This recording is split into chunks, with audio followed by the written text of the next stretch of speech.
ابھی میں نے ایک چھوٹی سی سورت آپ کے سامنے پڑھی ہے، اور یہ وہ سورت ہے جو اکثر و بیشتر نمازوں کے میں اندر بھی پڑھی جاتی ہے اور مسلمانوں کو یاد بھی ہوتی ہے۔ اس میں اللہ تبارک و تعالیٰ نے ہم سب کو ایک بہت بڑی غفلت سے بیدار فرمایا ہے، ایسی غفلت جو ہم سب پر طاری ہوتی ہے، کسی پر زیادہ کسی پر کم، لیکن ہم سب اس سے غافل رہتے ہیں۔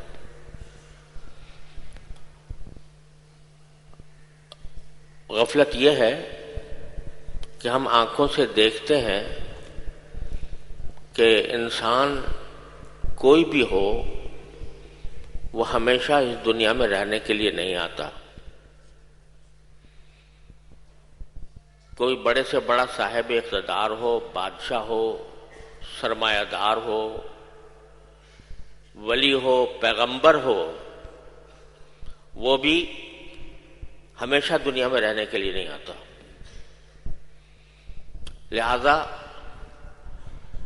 اللہ تبارک و تعالیٰ نے ہمیں آنکھوں سے دکھایا ہے کہ ہم ہمیشہ کے لیے دنیا میں رہنے کے لیے نہیں آئے۔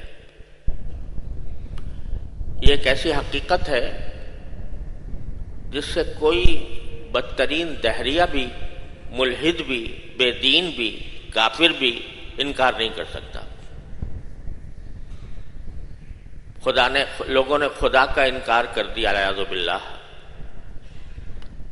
پیغمبروں کا انکار کر دیا اعوذ باللہ، لیکن اس کا کسی نے انکار نہیں کیا کہ جو شخص بھی دنیا میں آتا ہے وہ ایک دن ضرور جائے گا۔ کب جائے گا اس کا بھی کسی کو علم نہیں، کسی کو پتہ نہیں ہے کہ میں اگلے گھنٹے میں زندہ ہوں گا یا نہیں ہوں گا، اگلے لمحے، گھنٹے تو درکنار، اگلے لمحے میں ہوں گا یا نہیں ہوں گا، کوئی پتہ نہیں سکتا۔ دنیا کی کوئی سائنس، کوئی ٹیکنالوجی وہ انسان کو یہ نہیں بتا سکتی کہ وہ کتنے مزید دن دنیا میں رہے گا۔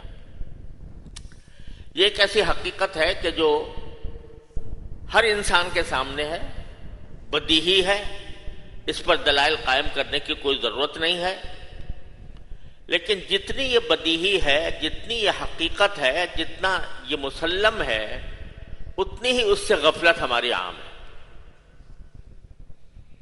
یعنی ہمارے ذہن میں یہ خیال مشکل سے آتا ہے کہ ہمیں کسی وقت اس دنیا کو چھوڑ کے جانا ہے،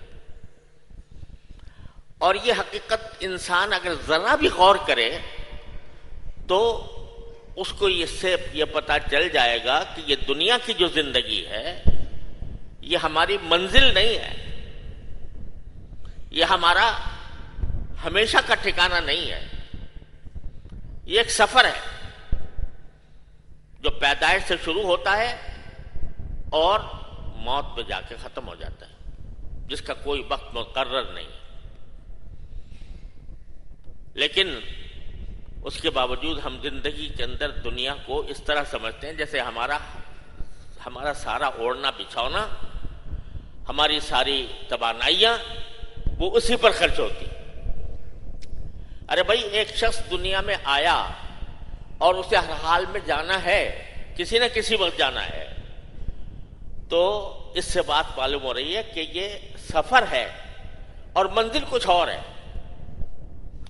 منزل کیا ہے وہ قرآن نے بتائی، پیغمبروں نے بتائی، نبی کریم سرور عالم صلی اللہ علیہ وسلم نے بتائی کہ تمہاری آخری منزل آخرت ہے، وہ ابدی زندگی ہے، وہ ہمیشہ رہے گی، اس میں موت نہیں آئے گی، اس میں کسی کو کوئی شخص جو ہے وہ بیمار نہیں ہوگا، کوئی شخص اس میں تکلیف میں نہیں ہوگا اگر جنت میں چلا گیا، وہ ہے ابدی زندگی۔ لیکن ہماری ساری توانائیاں، ہماری ساری دوڑ دھوپ ہماری ساری سوچ بچار جو کچھ ہے وہ اسی دنیاوی زندگی سے متعلق چل رہی ہے. کس طرح میں زیادہ مالدار بن جاؤں, کس طرح میں زیادہ سے زیادہ دولت کما لوں, کس طرح میرا مکان شاندار ہو جائے, کس طرح میری سواری اعلیٰ درجے کی ہو جائے, کس طرح میرے پاس مال و دولت کے ڈھیر لگ جائیں. ساری توانائیاں, ساری دوڑ دھوپ یہ اس فکر میں گزر رہی ہے. اور جو اصل منزل ہے اس کی طرف سے غفلت ہے.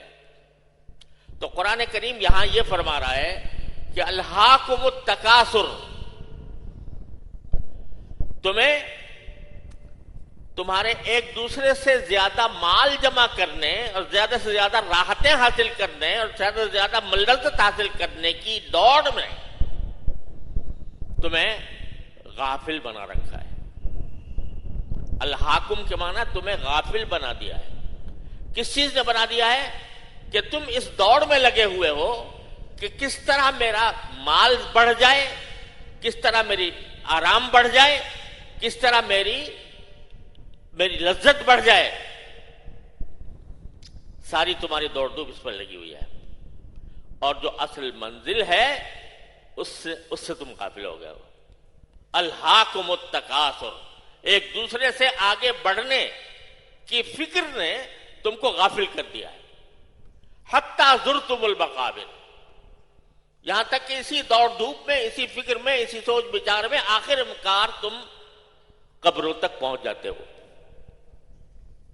ہم خود اپنے آنکھوں سے, ہاتھوں سے کتنوں کو مٹی دیتے ہیں, کتنے کو جنازے اٹھاتے ہیں, کتنے لوگوں کو ہم اپنے آنکھوں سے دیکھتے ہیں کہ وہ بعض اوقات نوجوانی میں چلا گیا, بچپن میں چلا گیا, آنکھوں سے دیکھتے ہیں, مٹی قبروں میں اتارتے ہیں اور مٹی دیتے ہیں, لیکن کبھی بس یہ خیال ہوتا ہے کہ چلو یہ چلا گیا, بس ایک دن مجھے بھی جانا ہے, ایک دن مجھے بھی یہی حالات پیش آنے, کوئی اور میری نماز جنازہ پڑھائے گا, کوئی اور مجھے قبر میں رکھے گا, کوئی اور مجھے مٹی دے گا.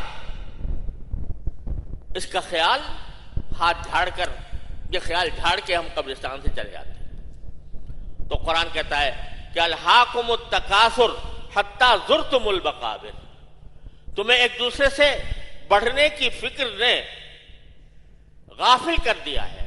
غافل کس چیز سے کر دیا ہے؟ آخرت سے, اپنی اصل منزل سے, اپنے اصل وطن سے تمہیں غافل کر دیا ہے, یہاں تک کہ تم قبرستانوں تک پہنچ جاتے ہو. حتی زرتم المقابر.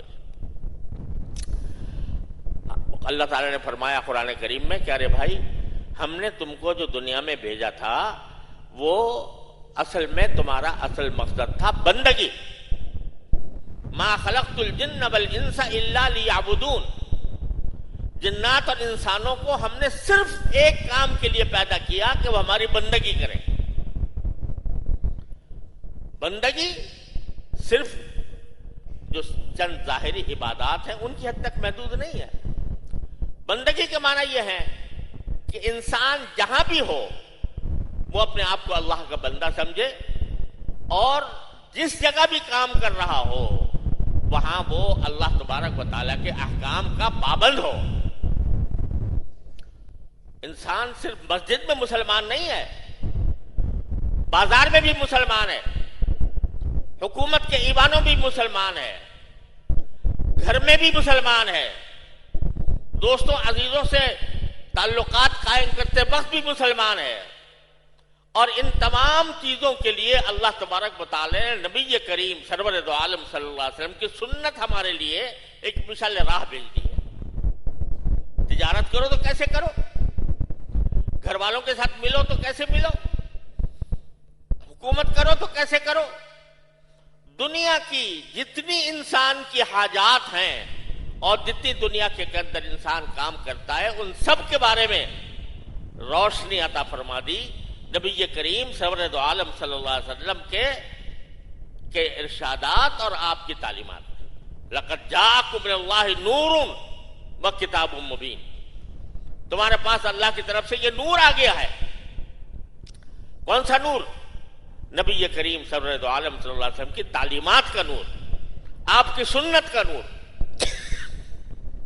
آپ کے ارشادات کا نور، آپ کے قول و فعل کا نور، اور ساتھ میں کتاب مبین آ گئی ہے یعنی قرآن کریم. تو تمہیں اس دنیا کی ظلمتوں میں روشنی کہاں سے ملے گی؟ روشنی ملے گی سرکار دو عالم صلی اللہ علیہ وسلم کے قول و فعل میں، آپ کی تعلیمات میں، آپ کی ہدایات میں. لہذا تم زندگی کے جس شعبے میں بھی ہو، کوئی بھی کام کر رہے ہو، تمہارے لیے نبی کریم صلی اللہ علیہ وسلم کی سنت اسوہ حسنہ ہے. تاجر ہو تو تجارت کس طرح کرو؟ جیسے حضرت خدیجہ رضی اللہ تعالیٰ عنہ کے مضارب نے کی تھی، نبی کریم سرورد عالم صلی اللہ علیہ وسلم نے جس طرح تجارت کی تھی. زراعت کرو، کاشتکاری کرو تو کیسے کرو؟ جیسے رسول کریم صلی اللہ علیہ وسلم نے کی تھی. مزدوری کرو، ملازمت کرو تو کس طرح کرو؟ جیسے کہ رسول کریم صلی اللہ علیہ وسلم نے کی تھی. تو یہ ایک نور ہے جو اللہ تبارک و تعالیٰ نے ہمیں عطا فرمایا، اور اس لیے عطا فرمایا کہ بھائی ہم تم سے صرف یہ نہیں چاہتے کہ ہر وقت سجدے میں پڑے رہو. ہم یہ نہیں چاہتے، اگرچہ اصل مقصد تمہارا عبادت ہے، بندگی ہے، لیکن ہمیں تمہیں چھوٹ دے رکھی ہے کہ چلو 5 وقت آ جایا کرو نماز میں، اور رمضان میں روزے رکھ لیا کرو، 2.5% زکوٰۃ ادا کر دیا کرو، اگر استطاعت تو حج کر لیا کرو. بس باقی تمہیں چھوٹ دے رکھی ہے. تجارت کرو، کاروبار کرو، ملازمت کرو، سیاست کرو، حکومت کرو، لیکن یہ نہ کرو کہ یہ سارے کام کرتے وقت تم اپنے مالک کو بھول جاؤ، اپنی آخری منزل کو بھول جاؤ کہ مجھے آخر میں جانا کہاں ہے. اکبر الہ آبادی مرحوم کہتے ہیں کہ وہ کہتے ہیں کہ چاہے کسی بھی مشغلے میں ہو، تم اللہ کو نہ بھولو، اللہ کو یاد رکھو، اللہ تعالیٰ کے سامنے پیش ہونے کو یاد رکھو کہ مجھے اپنے ہر قول و فعل کا جواب دینا ہے ایک دن اللہ تبارک و تعالیٰ کی عدالت میں. اس کو نہ بھولو. لیکن تمہیں تو ہم نے چھوٹ دے دی تھی کہ جاؤ چلو کاروبار کر لو، جاؤ چلو کاشتکاری کر لو، جاؤ چلو ملازمت کر لو، جاؤ چلو نکاح کر لو، بیوی بچے بھی رکھو. یہ ساری باتیں کی جو ہم نے تمہیں اجازت دی تھی، تم نے اس کا ناجائز فائدہ اٹھایا. ناجائز فائدہ کیا اٹھایا؟ کہ ساری دوڑ دھوپ تمہاری اسی ایک حد تک گم ہو گئی اور مجھے بھول گئے. تو تمہارے یہ الہاکم التکاثر، یہ تکاثر یعنی ایک دوسرے سے زیادہ دولت، زیادہ راحت، زیادہ لذت حاصل کرنے کی فکر نے تم کو غافل کر دیا ہے، یہاں تک کہ اسی حالت، غفلت کی حالت میں قبرستان تک پہنچ جاتے ہو. الہاکم التکاثر حتی زرتم المقابر. کلا،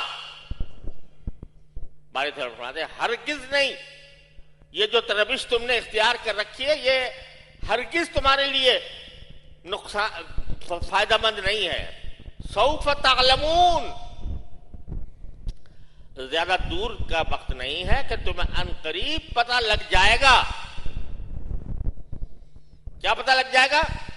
کہ یہ ساری دوڑ دھوپ جو میں نے کی تھی یہ کچھ بھی نہیں ہے. ثم کلا سوف تعلمون، دوبارہ دہرایا. پھر ہم کہتے ہیں کہ ہرگز ایسا کام نہیں کرنا چاہیے، ان قریب تمہیں مزید پتہ لگ جائے گا. کلا سوف تعلمون، ثم کلا سوف تعلمون. اور کلا لترون الجحیم، آنکھوں سے دیکھ لو گے جہنم کو، ضرور دیکھ لو گے جہنم کو. اور ثم لتسألن یومئذ عن النعیم، اور پھر ہم نے دنیا میں جو تمہیں نعمتیں دی تھیں، تمہیں صحت دی تھی، تمہیں طاقت دی تھی، تمہیں رزق دیا تھا، تمہیں اللہ تبارک و تعالیٰ کے فضل و کرم سے تمہیں اپنے اہل و عیال دیے تھے، بیوی بچے دیے تھے، دوست احباب دیے تھے، تمہاری آنکھیں دی تھی، تمہیں کان دیے تھے، تمہیں ناک دی تھی، تمہیں ہاتھ پاؤں دیے تھے. یہ جتنی نعمتیں ہم نے تمہیں دی تھیں ان میں سے ہر نعمت کے بارے میں تم سے پوچھا جائے گا کہ ہماری دی ہوئی اس نعمت کو کہ تم نے کیسے استعمال کیا. یہ جو فرما رہے ہیں نا کلا سوف تعلمون، یہ میں نہیں کہہ رہا، یہ کوئی مجھ جیسا عاجز بندہ نہیں کہہ رہا، یہ احکم الحاکمین فرما رہے ہیں کہ ان قریب تمہیں پتہ لگ جائے گا کہ جن چیزوں کے اندر تم محو تھے، جن چیزوں کے اندر تم نے اپنی زندگی برباد کر رکھی تھی، ان کی کوئی حقیقت نہیں تھی. آپ دیکھو ذرا انسان کی زندگی پر جو کتنے دور گزرتے ہیں، جب بچپن کا وقت ہوتا ہے قرآن کریم نے اس کو بھی کوئی چیز چھوڑی نہیں ہے. ان الحیات الدنیا لہو ولعب وزینۃ وتفاخر بینکم وتکاثر فی الاموال والاولاد. تمہاری زندگی ذرا شروع سے دیکھو کیا تھی. جب بچے تھے چھوٹے سے تو وہ تمہیں پتہ ہی نہیں تھا کہ دنیا کیا چیز ہوتی ہے. جس ماں کے پیٹ سے پیدا ہوئے، جس کمرے میں پیدا ہوئے، اسی کو اپنا ساری دنیا سمجھتے تھے. اگر اس وقت کسی بچے سے کہا جاتا کہ یار تو جس چیز کو اپنی ساری دنیا سمجھ رہا ہے یہ تو کچھ بھی نہیں ہے، یہ پوری دنیا تو 24,800 میل ہے، تو وہ بچہ اس کو کہتا ہے مذاق ہو رہا ہے میرے ساتھ. تو اس کو کبھی خیال بھی نہ آتا کہ دنیا اتنی بڑی ہوتی ہے. اس وقت تو اپنی ماں چاہیے، اس کو دودھ چاہیے، بس اور کچھ نہیں. اور ذرا بڑا ہوا تو اب کھیل کود میں لگ گیا، اور کھیل کود میں وہ محو ہے، مزہ آ رہا ہے. کائے میں مزہ آ رہا ہے کہ ایک دوسرے کے پیچھے دوڑ رہے ہیں، کوئی پکڑ گیا کسی کو، کوئی پیچھے رہ گیا، کوئی جیت گیا، کوئی ہار گیا. جو جیت گیا وہ بہت خوش، جو ہار گیا وہ بڑا غم مغموم، میری دنیا لٹ گئی.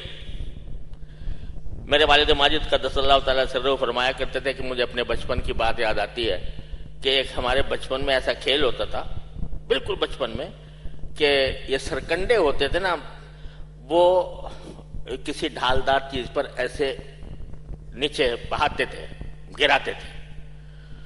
ایک ڈھال ادھر ہے، ایک ڈھال ادھر ہے. میں نے ایک سرکنڈا گرایا، دوسرے میرے ساتھی نے دوسرا سرکنڈا گرایا.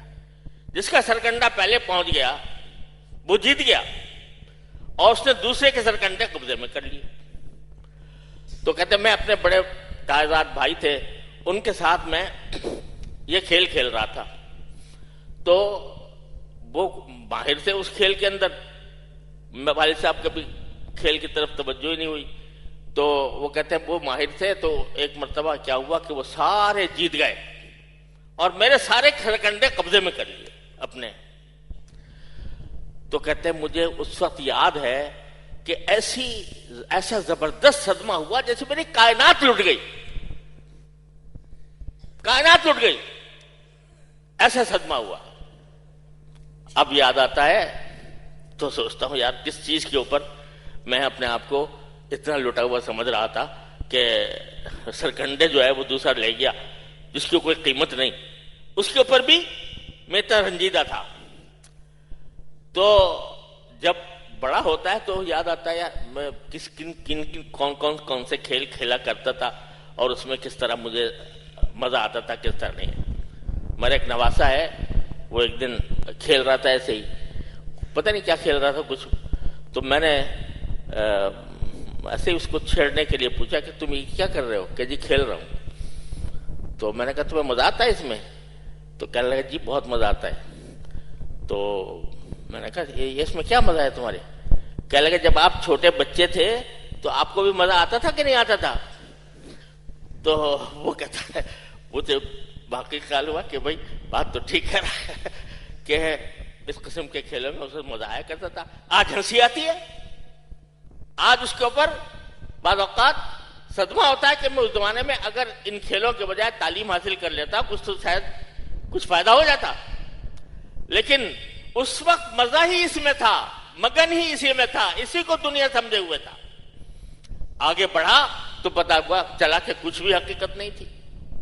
تو میرے والد ماجد قدس اللہ تعالیٰ سرہ فرمایا کرتے تھے کہ جب وہاں پہنچیں گے اللہ تبارک و تعالیٰ کی بارگاہ میں تو خوب سمجھ لو، یقین جانو، یہ جو جائیدادوں کے اوپر جھگڑے ہوتے ہیں کہ فلاں نے جائیداد پر قبضہ کر لیا، میں صدمے سے چور ہو گیا، یہ اس وقت پتہ چلے گا کہ سرکنڈوں سے زیادہ بے حقیقت چیز تھی. وہاں جا کے پتہ لگے گا. کلا سوف تعلمون، وہاں جا کر تم کو پتہ لگے گا، ضرور پتہ لگے گا. 2 مرتبہ قرآن نے فرمایا تاکید کے ساتھ، تکرار کے ساتھ، کلا سوف تعلمون ثم کلا سوف تعلمون. اس وقت تمہیں پتہ لگ جائے گا کہ یار میں جس کے اوپر میں لڑائیاں کیا کرتا تھا، جس پر مقدمہ بازیاں کرتا تھا، جس کے اوپر میں ایک دوسرے کے حقوق پر ڈاکے ڈالتا تھا، اس کی کوئی حقیقت نہیں تھی. وہاں پر جا کر صحیح سب پتہ چلے گا. تو آج تمہیں ان چیزوں میں مصروفیت اتنی ہو گئی ہے، مشغولیت اتنی ہو گئی ہے، صبح سے لے کر شام تک اسی فکر میں پڑے رہتے ہو، تو اس نے تمہیں حقیقت سے غافل کر رکھا ہے. اب دیکھو قرآن کریم کتنے پیار سے اور کتنی تاکید سے ہمیں فرما رہا ہے کہ تم غفلت سے باز آ جاؤ خدا کے لیے. یہ غفلت بری چیز ہے. ایک مرتبہ اگر دل میں یہ یقین اور یہ بھروسہ پیدا ہو جائے کہ جو کچھ میں کر رہا ہوں، جو کچھ میں کہہ رہا ہوں، وہ میرا مالک مجھے دیکھ رہا ہے اور اس کا انجام مجھے بھگتنا ہے. اگر جو چیز میرا مالک دیکھ رہا ہے وہ اس کی مرضی کے مطابق ہے تو پھر تمہارے لیے فروح و ریحان و جنت و نعیم، تمہاری ابدی زندگی خوشگوار سے زیادہ خوشگوار، جو تم نے کبھی تصور میں نہیں کیا ہوگا. مالا عین رأت ولا اذن سمعت ولا خطر علی قلب بشر. ایسی نعمتیں تمہیں وہاں ملیں گی کہ جو کبھی آنکھ نے دیکھی نہیں، کسی کان نے ان کا تذکرہ نہیں سنا، کسی انسان کے دل پر اس کا واہم ابھی نہیں گزرا، وہ ملے گی. اور اگر خدا نہ کرے ہماری یہ قول و فعل یہ اللہ تبارک و تعالیٰ کی مرضی کے خلاف ہوئے تو اس وقت اللہ بتائے فَأُمُّهُ حَاوِيَةٌ، اس کا ٹھکانہ وہ گڑھا ہوگا. وَمَا أَدْرَاكَ مَا هِيَ نَارٌ حَامِيَةٌ، دہکتی ہوئی آگ ہوگی، بھڑکتی ہوئی آگ ہوگی.